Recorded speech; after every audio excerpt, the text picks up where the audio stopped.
Madness at Columbia. Students besiege campus hall as protests turn violent. Columbia University descended into a state of under chaos Tuesday with access restricted and press barred after pro Palestine protesters besieged and occupied a building on campus in an ugly, violent turn of events.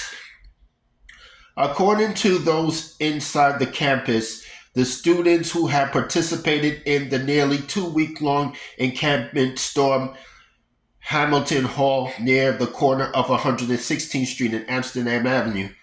Between 60 to 100 protesters apparently barged into the building just after midnight Tuesday, taking hammers to windows, smashing glass, ripping down barricades near the doors, and blocking the entrances.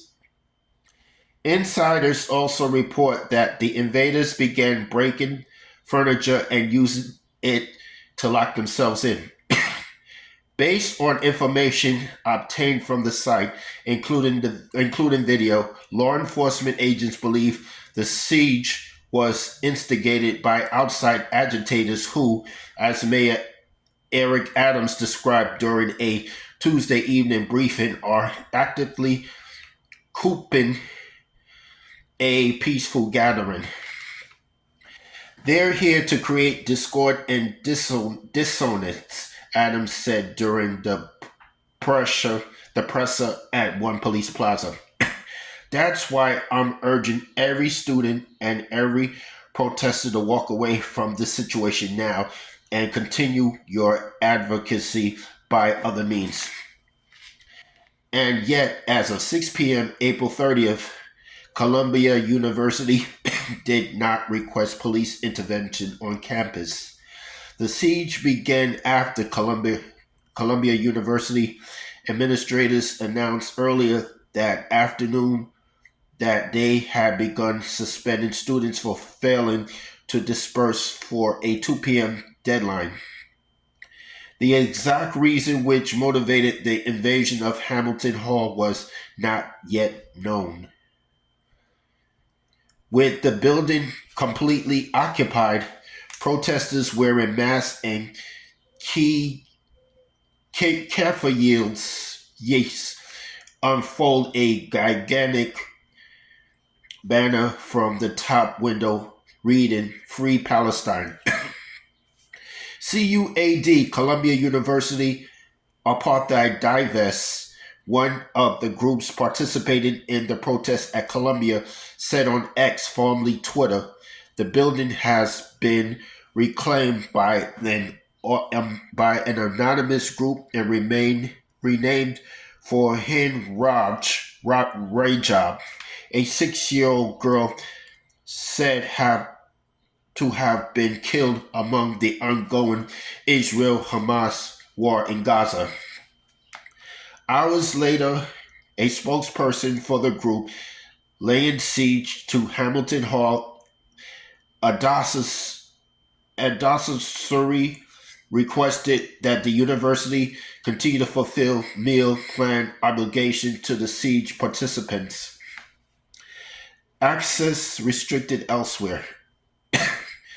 Incredibly, even after hours of occupation, the school did not call for a police presence inside of the now out of control college. NYPD could be seen off campus circling the area.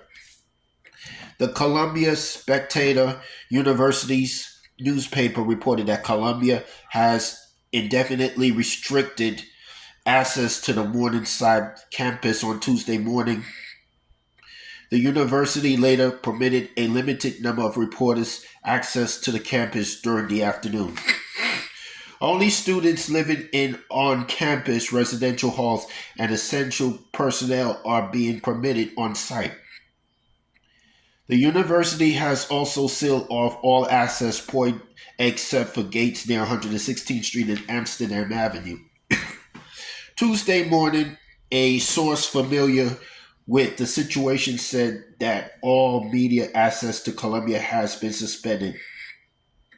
Only individuals with valid Columbia IDs and essential staffs are now permitted while an entire building of the campus remains under siege. Meanwhile, a small band of protesters gathered outside in support of the mayhem.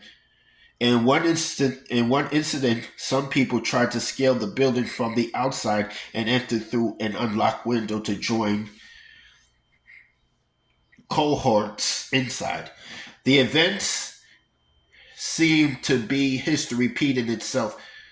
Back in 1968, civil rights and anti-Vietnam War demonstrators at Columbia University similarly stormed Hamilton Hall. That protest ended with more than 700 arrests amid clashes between demonstrators and NYPD officers. In a statement released Tuesday afternoon, Columbia University said it regrets that protesters have chosen to escalate the situation through their actions and that it made very clear yesterday that the work of the university cannot be endlessly interrupted by protesters who violate the rules. Columbia indicated that students occupying the building face expulsion. Those who failed to abide by the university's 2 p.m. Monday deadline to leave the encampment are now being suspended. Protesters have chosen to escalate an untenable situation, vandalizing property, breaking doors and windows, and blockading, blockading interests, and we are following through with the consequences we outlined yesterday, Columbia University said in its statement. That's all I have to say for this video.